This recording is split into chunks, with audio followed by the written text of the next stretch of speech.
कर्मण्येवाधिकारस्ते मा फलेषु कदाचन मा कर्म फल हेतुर्भु माते संगोस्तवे कर्मणे। ये आप पिक्चरों में देख देख के हमने श्लोक तो सुन लिया, पर कर्म से फल का विच्छेदन कैसे किया जाए, समझ से किया जा सकता है। श्री कृष्ण ने कहीं भी आपको संकल्प लेने से मना नहीं किया है। अब संकल्प और फल में क्या फर्क होता है?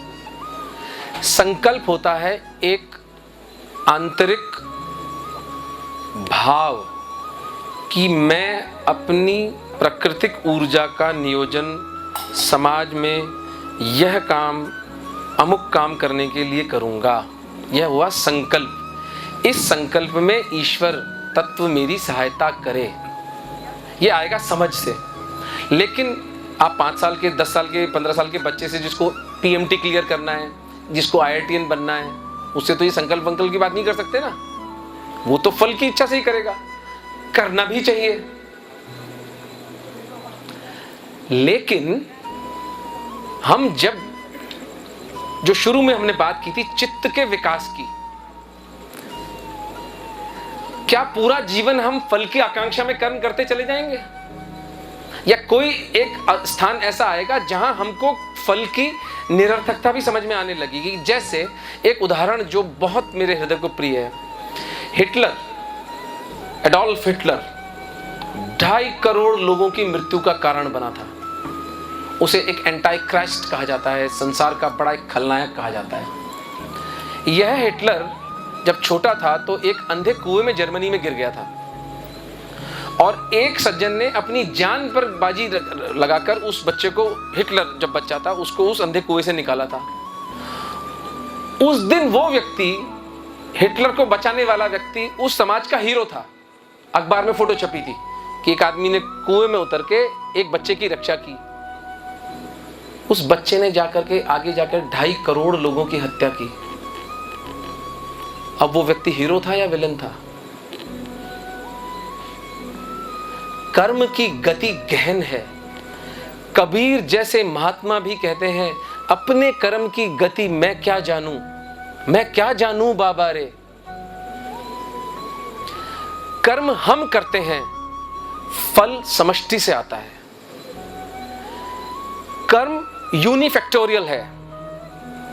मैं ऑपरेशन के लिए कान के पीछे चीरा लगाता हूं, पेशेंट डायबिटिक है, या उसके कोई एनाटॉमिकल मैलफॉर्मेशन है, या मेरा एनेस्थेटिस्ट उस दिन शराब पीकर आ गया, या मेरे असिस्टेंट को उस दिन कोई दौरा पड़ गया और वो उस पर गिर गया। मैं क्या करने चला था? कान का ऑपरेशन, पूरी सदिच्छा से। मैं चाहता था मेरा पेशेंट ठीक हो, पर वो पेशेंट ठीक नहीं हुआ, क्योंकि जो कर्म का फल है वो समष्टि से आता है।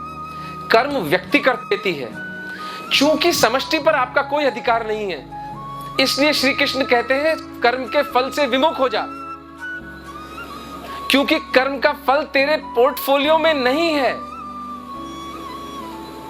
इसलिए अपने चित्त का विकास कर, तू संकल्प ले, वरना तो फिर तो सारी बात ही बेकार है ना। भगवान कृष्ण क्यों कह रहे हैं अर्जुन को लड़ने के लिए? अगर वो फल की इच्छा नहीं करे और धर्म की, तो फिर तो भगवान कृष्ण का धर्म की स्थापना का फल है, वो भी बड़ा बेवकूफीपूर्ण है। भगवान कृष्ण को कैसे कह सकते हैं कि धर्म की स्थापना होगी? वो तब कह सकते हैं जब उनका संकल्प निज अहंकार से मोटिवेटेड नहीं है। वो वहां अपना टुच्चा काम करने, वो अपनी कोई दुकान जमाने नहीं गए हैं। कृष्ण गए हैं धर्म की स्थापना करने हेतु। ठीक ऐसा ही समझो जैसा अर्जुन रोना मचाते हैं कि ये लोग मारे जाएंगे, ये इनकी अकाल मृत्यु होगी, तब श्री कृष्ण कहते हैं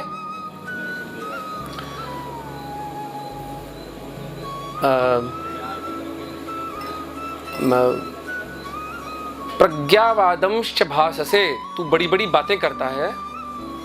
गतासु अनगतासुश्चम नानुशोचन्ति पंडिता।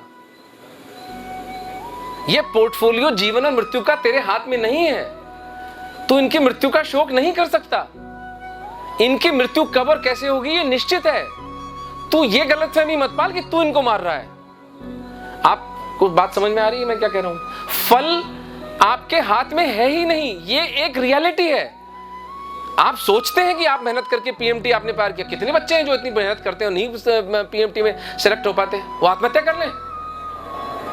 तो श्री कृष्ण आपको एक एस्केप रूट दे रहे हैं कि अगर कर्म में विफल भी हो जाते हो, मैं कहता हूं कोई तात्विक बात नहीं है इसमें, छोड़िए, पर यार एक बच्चा जो फेल हो गया, कम से कम वो सांत्वना तो ले सकता है इस बात में कि फल पर मेरा अधिकार नहीं था, कम से कम वो आत्महत्या तो नहीं करेगा। ये कौन सी छोटी बात है।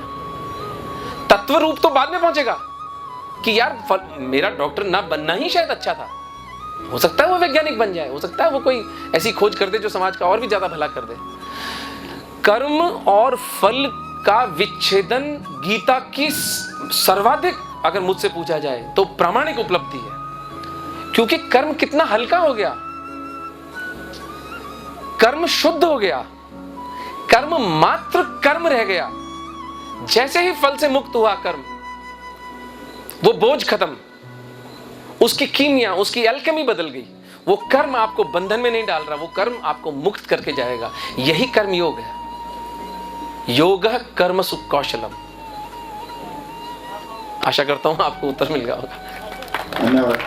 विराम देते हैं। Thank you. आज की चर्चा को यहीं विराम देते हैं। बहुत बहुत शुक्रिया तमाम। धन्यवाद।